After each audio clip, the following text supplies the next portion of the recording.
എല്ലാ ISL ടീമിൻ്റെയും foreign സ്ക്വാഡിനെ പറ്റിയിട്ടുള്ള videos നമ്മൾ ചെയ്ത് കഴിഞ്ഞു. ഇനി ഹൈദരാബാദിൻ്റെ ചെയ്യാനുണ്ട്. അറിയാമല്ലോ, അവരുടെ സൈനിങ്സ് സ്റ്റിൽ കംപ്ലീറ്റ് ആയിട്ടില്ല. നമുക്ക് സമയമുണ്ട്, കാരണം ഫസ്റ്റ് വീക്കിൽ മത്സരങ്ങളില്ല. സോ എന്താണെങ്കിലും നമ്മൾ ഇന്ന് മുതൽ സംസാരിക്കാൻ പോകുന്ന ഒരു സീരീസ് എന്ന് പറഞ്ഞു കഴിഞ്ഞാൽ ഓരോ ടീമിൻ്റെ മൊത്തത്തിലുള്ളൊരു സ്ക്വാഡ് അനലൈസ് ചെയ്യുക എന്നുള്ളതാണ്. നമ്മൾ ആദ്യം സംസാരിക്കാൻ പോകുന്നത് കഴിഞ്ഞ വർഷത്തെ ലീഗ് വിന്നേഴ്സ് ആയിട്ടുള്ള മോഹൻ ബഗാൻ സൂപ്പർ ജയൻറ്റിനെ പറ്റിയിട്ടാണ്.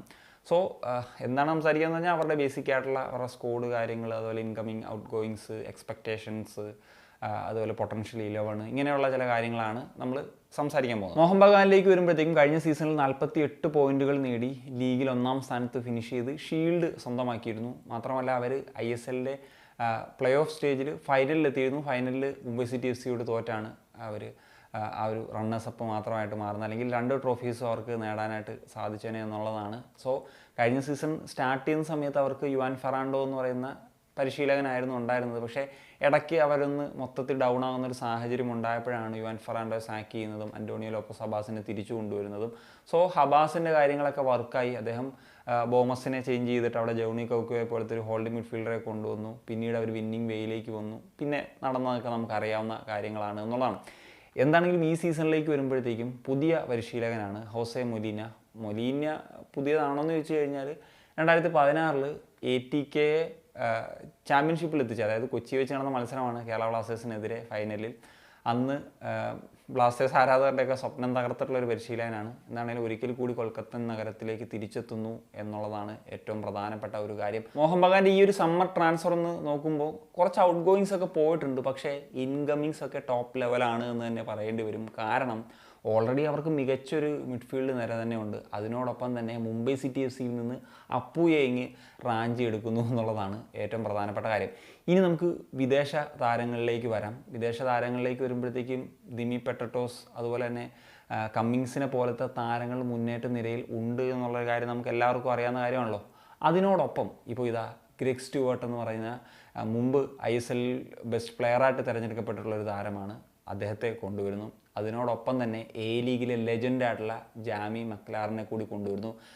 എന്താ പറയുക, ഈ ഒരു ആക്രമണ നിരയെപ്പറ്റി ഔട്ട്സ്റ്റാൻഡിങ് ആയിട്ടുള്ള, അല്ലെങ്കിൽ ആരും പേടിക്കേണ്ടി വരുന്ന ഒരു ആക്രമണ നിര തന്നെയാണ് മോഹൻ ബഗാൻ്റേത്. ഒപ്പം അതല്ലാണ്ട് നോക്കിക്കഴിഞ്ഞാൽ ഡിഫൻസിൽ മൊത്തത്തിൽ ചേഞ്ച് വന്നിട്ടുണ്ട്. ടോം അൾഡ്രഡിനെ എത്തിക്കുന്നുണ്ട്. അതുപോലെ ആൽബർട്ടോ റോഡ്രിഗസ് എന്ന് പറയുന്ന മറ്റൊരു സെൻട്രൽ ബാക്കിനെ എത്തിക്കുന്നുണ്ട്. ഗോൾ കീപ്പിംഗ് ബാക്കപ്പ് എന്ന നിലയിൽ ഓൾറെഡി വിശാൽ കേത്തുണ്ട്. ഒപ്പം തീരത് സിംഗിനെ കൂടി എത്തിക്കുന്നു എന്നുള്ളതാണ്. ഇനി നമുക്ക് ഓരോ പൊസിഷനെ പറ്റി സംസാരിക്കുന്ന സമയത്ത് നിർത്തിയെടുത്ത് തന്നെ തുടങ്ങാം. ഗോൾ കീപ്പേഴ്സ് കഴിഞ്ഞ 2 സീസണായിട്ട് വിശാൽ കേത്ത് ഔട്ട്സ്റ്റാൻഡിങ് പെർഫോമൻസ് തന്നെയാണ് നടത്തിക്കൊണ്ടിരിക്കുന്നത്. സോ അതിനോടൊപ്പം തന്നെ ധീരജ് എന്ന് പറയുന്നൊരു നല്ല ഗോൾ കീപ്പറെ കൂടി എത്തിക്കുന്നു. അതിൻ്റെ ഒരു റീസൺ ഐ തിങ്ക് ACL 2 എന്ന് പറഞ്ഞിട്ടുള്ളൊരു ടൂർണമെൻറ്റ് മോഹൻ ബഗാന് കളിക്കേണ്ടതുണ്ട്. അപ്പം അതിനുകൂടി ഒരു ബാക്കപ്പ് എന്ന നിലയിലായിരിക്കണം ഒരു നല്ല ഗോൾ കീപ്പറെ കൂടി എത്തിക്കുന്നത്. അതും 1 വർഷത്തെ കരാറിൽ മാത്രമാണ് ധീരജിനെ എത്തിക്കുന്നത് എന്നുള്ളതാണ്. ഇനി നമുക്ക് സെൻട്രൽ ബാക്ക് പൊസിഷനിലേക്ക് വരുന്നൊരു സമയത്ത് അവരുടെ കഴിഞ്ഞ വർഷം കളിച്ചിട്ടുള്ള 2 മെയിൻ സെൻട്രൽ ബാക്സും പോയി എന്നുള്ളതാണ്. ഹെക്ടർ യൂസ്റ്റയും അൻവർ അലിയും. സോ അതും അവരുടെ റൈവൽ ക്ലബിലേക്കാണ് പോയത് എന്നുള്ളതാണ്. അപ്പോൾ പെട്ടെന്ന് അവർക്ക് ഒരു ഇന്ത്യൻ സെൻട്രൽ ബാക്കിനെ എത്തിക്കാൻ കഴിഞ്ഞിട്ടില്ല എന്നുള്ളത് ഒരു വസ്തുത തന്നെയാണ്. അതുകൊണ്ട് തന്നെ ഇപ്പം ദീപേന്ദു വിശ്വാസിനെ പോലത്തെ യങ്സ്റ്റേഴ്സിനൊക്കെ ഓപ്പർച്യൂണിറ്റീസ് അവിടെ കിട്ടുമോ എന്നുള്ളതൊക്കെ നമുക്ക് കണ്ടറിയാം. ഇനി വിദേശ താരം എന്ന നിലയിൽ ഇപ്പം ആൽബർട്ടോ റോഡ്രിഗസ് എന്ന് പറയുന്ന ഒരു സ്പാനിഷ് താരം എത്തുന്നുണ്ട്. എങ്കിലും ഹെക്ടർ യൂസ്റ്റയുടെ ഒരു പകരക്കാരൻ എന്ന നിലയിൽ പറയാൻ പറ്റുന്നത് ടോം അൾഡ്രഡാണ്. ആ ഒരു തരത്തിലുള്ള ഒരു പ്രൊഫൈലൊക്കെയുള്ള താരമാണ് ടോം അൾഡ്രഡ്.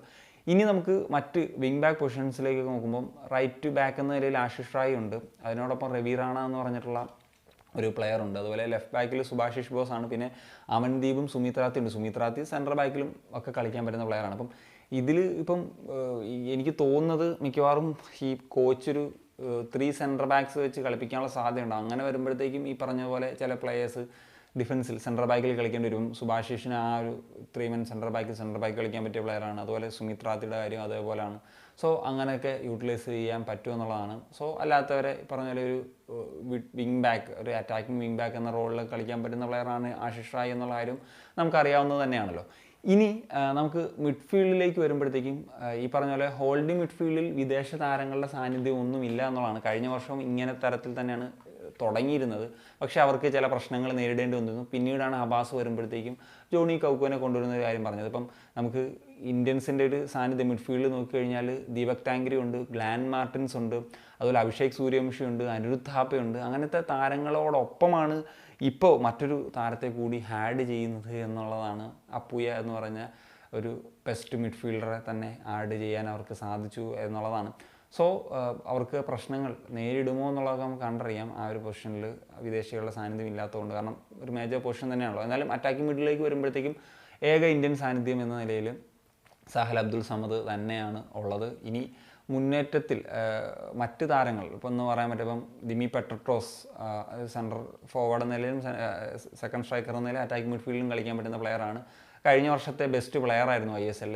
അതിനോടൊപ്പമാണ് ഗ്രെഗ് സ്റ്റുവർട്ടിനെ പോലത്തെ ഒരു താരത്തെ അതേ പൊസിഷനിൽ തന്നെ ടീമിൽ എത്തിക്കുന്നത് എന്നുള്ളതാണ്. ഇനി വിങ്ങേഴ്സ് എന്ന നിലയിൽ നമുക്ക് നോക്കിക്കഴിഞ്ഞാൽ നമുക്കറിയാം മൻവീറും അതുപോലെ ലിസ്റ്റണും ഓൾറെഡി ഡുറൻ കപ്പിൽ സ്റ്റാർട്ട് ചെയ്ത് മത്സരങ്ങൾ കളിച്ചുകൊണ്ടിരിക്കുകയാണ്. ആ ഒരു 3 men ഇതിലെ ഒരു മിഡ്ഫീൽഡേഴ്സ് എന്ന നിലയിൽ, റൈറ്റ് മിഡ്ഫീൽഡർ എന്ന നിലയിൽ, ലെഫ്റ്റ് മിഡ്ഫീൽഡർ എന്ന നിലയിൽ. ആ ഒരു സാഹചര്യത്തിൽ ആഷിക്ക് ഇഞ്ചറി കൂടി കഴിഞ്ഞ് തിരിച്ചെത്തുന്നു എന്നുള്ളത് തീർച്ചയായിട്ടും അവരെ സംബന്ധിച്ചിടത്തോളം വലിയൊരു പോസിറ്റീവ് തന്നെയാണ്. ഇനി പറയേണ്ടത് സെൻട്രൽ ഫോർവേഡ് പൊസിഷനാണ്. നമുക്കറിയാം കഴിഞ്ഞ സീസണിലുണ്ടായിരുന്ന എത്തിച്ച ജേസൺ കമ്മിൻസ് എന്ന് പറഞ്ഞിട്ടുള്ള ഒരു പ്ലെയർ, ആ താരത്തെ എത്തിച്ചപ്പോൾ നമ്മൾ പറഞ്ഞാണ് 2022-23 സീസണിലെ ലീഗ്, ഓസ്ട്രേലിയൻ ലീഗിലെ സെക്കൻഡ് ടോപ്പ് സ്കോറർ എന്ന നിലയിൽ അത്രയും വലിയൊരു പ്രൊഫൈൽ എന്ന നിലയിൽ ഇൻ്റർനാഷണൽ കൂടിയാണ്, ഓസ്ട്രേലിയൻ ഇൻ്റർനാഷണൽ കൂടിയായിരുന്ന പ്ലെയറായിരുന്നു എത്തിച്ചിട്ടുണ്ടായിരുന്നത്. അന്ന് ആരായിരുന്നു ഫസ്റ്റ് ടോപ്പ് സ്കോറർ ആയിട്ടുണ്ടായിരുന്നത്? Jamie Maclaren. ആ താരത്തെയാണ് ഇത്തവണ മോഹൻ ബഗാൻ എത്തിക്കുന്നത്. ലീഗിലെ ലെജൻഡറി പ്ലെയർ, ലീഗിൻ്റെയൊക്കെ ഓൾ ടൈം ടോപ്പ് സ്കോറർ എന്നൊക്കെ ലെവലിൽ നിൽക്കുന്ന ഓസ്ട്രേലിയയിലെ തന്നെ ഒരു സൂപ്പർ താരം പദവിയിലുള്ള ഒരു താരത്തെയാണ് മോഹൻ ബഗാൻ സൂപ്പർ ജയൻസ് അവരുടെ മുന്നേറ്റ നിരയിലേക്ക് എത്തിക്കുന്നത്. അദ്ദേഹം എങ്ങനെ പെർഫോം ചെയ്യും എന്നുള്ളത് നമുക്ക് കാത്തിരുന്ന് തന്നെ കാണാം. നമുക്ക് അവരുടെ സ്ട്രെങ്ത് ആൻഡ് വീക്ക്നെസ്സസ് ഒന്ന് പരിശോധിക്കുന്ന സമയത്ത് ഇപ്പം സ്ട്രെങ്ത് എന്ന നിലയിൽ പറയേണ്ടത് അവരുടെ ഒരു അറ്റാക്കിംഗ് പവർ തന്നെയാണ്. ഇന്ത്യൻസിൻ്റെ കാര്യം എടുത്തു കഴിഞ്ഞാലും ഫോറിനേഴ്സിൻ്റെ കാര്യം എടുത്തു കഴിഞ്ഞാലും അതൊരു തീപ്പൊരി നിര തന്നെയാണ് എന്ന് നമുക്ക് പറയാനായിട്ട് സാധിക്കും. പിന്നെ ഹോസെ മൊലിനിയെ പോലത്തെ ഒരു നല്ലൊരു ടാക്ടീഷ്യനെ അവർക്ക് ഇത്തവണ കൊണ്ടുവരാൻ സാധിച്ചു എന്നുള്ളത് വളരെ വലിയ കാര്യമാണ്. പിന്നെ അവരുടെ ഒരു സ്ക്വാഡ് ഡെപ്ത്, ഏറ്റവും ISL ഈ സീസണിൽ നമുക്ക് പറയുകയാണെങ്കിൽ സ്ക്വാഡ് ഡെപ്തുള്ള ടീം എന്ന് പറഞ്ഞു കഴിഞ്ഞാൽ ആരുമല്ല മോഹൻ ബഗാൻ തന്നെ എന്ന് നമുക്ക് നിസ്സംശയം പറയാനായിട്ട് സാധിക്കും. ഇനി വീക്ക്നെസ്സസ് ഓർ കൺസേൺസ് എന്ന നിലയിൽ നമുക്ക് പറയേണ്ടത്, പെട്ടെന്ന് അൻവർ അലി പോയതുകൊണ്ട് അവർക്ക് ആ പൊസിഷനിൽ ഒരു ഇന്ത്യൻ സെൻട്രൽ ബാക്കിനെ എത്തിക്കാൻ സാധിച്ചിട്ടില്ല എന്നുള്ളത്, അതുകൊണ്ട് അവർക്കത് മാനേജ് ചെയ്യേണ്ടി വരും എന്നുള്ളതൊരു കൺസേൺ തന്നെയാണ്.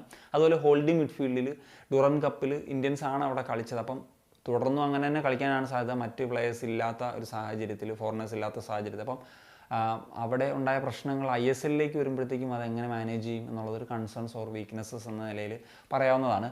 ഇനി നമുക്ക് മോഹൻ ബഗാൻ സൂപ്പർ ജയൻറ്റിൻ്റെ ഒരു പൊട്ടൻഷ്യൽ 11 എന്ന നിലയിൽ പറയുകയാണെങ്കിൽ, ഇപ്പം ഡുറൻ കപ്പിൽ കളിച്ച പോലെ ഒരു 3-5-2 ഫോർമേഷൻ എന്ന നിലയിലാണ് ഞാൻ പറയുന്നത്. ഗോൾ കീപ്പർ എന്ന നിലയിൽ വിശാൽ കെയ്ത്ത്, അതുപോലെ സെൻട്രൽ ബാക്സ് എന്ന നിലയിലേക്ക് വരുമ്പോഴത്തേക്കും ടോം അൾഡ്രഡ്, അതുപോലെ ദീപക് താങ്ക്രി ആൻഡ് സുഭാഷിഷ് ബോസ് എന്നിവരെയാണ് എക്സ്പെക്റ്റ് ചെയ്യുന്നത്.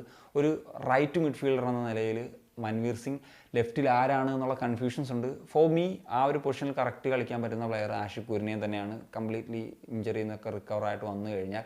ഇനി മിഡ്ഫീൽഡിലേക്ക് വരുന്നൊരു സമയത്ത് ഇന്ത്യൻ സാന്നിധ്യങ്ങൾ അപ്പൂയ, അഭിഷേക് സൂര്യവംശി ആൻഡ് സാഹൽ അബ്ദുൾ സമദ് എന്നിവരെയാണ് എക്സ്പെക്റ്റ് ചെയ്യുന്നത്. അതുപോലെ മുന്നേറ്റത്തിൽ 2 താരങ്ങൾ എന്ന നിലയിൽ Dimi Petratos and Jamie McLaren. ഇതാണ് ഈ ഒരു പൊട്ടൻഷ്യൽ 11 എന്ന നിലയിൽ ഈ ഒരു പറയാനുള്ളത്. എങ്കിലും നമുക്കറിയാം ഗ്രെഗ് സ്റ്റുവർട്ട് ആണെങ്കിലും കമ്മിൻസിനെ ആണെങ്കിലും ഒഴിവാക്കാൻ പറ്റാത്ത താരങ്ങൾ തന്നെയാണ്. എന്താണെങ്കിലും ഒരു റൊട്ടേഷൻ പോളിസിയൊക്കെ ഇത്രയും സ്ക്വാഡ് ഡെപ്തുള്ള ടീമുകളിൽ ഉണ്ടാകാനുള്ള സാധ്യത ഉറപ്പായിട്ടും ഉണ്ട് എന്നുള്ളതാണ്.